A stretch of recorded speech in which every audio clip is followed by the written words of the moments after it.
പ്രാർത്ഥിച്ച് കഴിക്കണം. ഇനി നിങ്ങൾക്കുള്ളത് നിങ്ങൾ ഉണ്ടാക്കിയപ്പോ എനിക്കുള്ളത് മാത്രം ഞാൻ ഇനി ഉണ്ടാക്കി പോകും. യൂട്യൂബ് നോക്കി കറി ഉണ്ടാക്കാൻ ഷെഫ് ഒന്നല്ല. എന്റെ അമ്മ എന്നെ എങ്ങനെ കറി ഉണ്ടാക്കാൻ പഠിപ്പിച്ച അതുപോലെ ഞാൻ നിങ്ങൾക്കും കറി ഉണ്ടാക്കി തരണേ. അതൊക്കെ നിങ്ങൾ കണ്ടറിഞ്ഞൊന്ന് അഡ്ജസ്റ്റ് ചെയ്ത് ചെയ്യണം. അമ്മമാര് കഷ്ടപ്പെട്ട് ഓരോന്ന് ഉണ്ടാക്കി തരുമ്പോ നിങ്ങൾക്ക് പിസ്സയുടെയും ബർഗറിന്റെയും ടേസ്റ്റ് ഒക്കെ പറ്റുള്ളൂ അല്ലെ? നല്ല ശീലം അത്. ഞങ്ങൾ 3 ദിവസം പഴക്കമുള്ള ഭക്ഷണം കഴിക്കും. ഇവിടെ നിങ്ങൾ പറയണതിനനുസരിച്ച് ഓരോന്ന് ഉണ്ടാക്കി തരണേന്റെ ദോഷം അത്. മിണ്ടണക്ക് ഒന്നും വേണ്ട. ആഫ്രിക്കയിൽ പോയി നോക്ക്, ഒരു തരി ഭക്ഷണം കഴിക്കാല്ലാണ്ട് ആ കുഞ്ഞു മക്കൾ വരെ കഷ്ടപ്പെടാൻ. ഇവിടെ നല്ല ഭക്ഷണം ഉണ്ടാക്കി കൊടുത്തിട്ട് പോലും ടേസ്റ്റ് ഇല്ല അത്ര.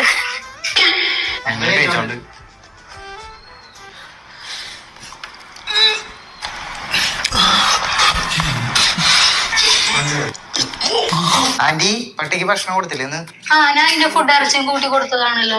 അതിന്റെ പ്ലേറ്റില് അതിന്റെ ഫുഡ് അല്ലല്ലേ, ചോറും കറിയല്ലേ? അപ്പൊ അതിന്റെ ഫുഡ് എവിടെയാ?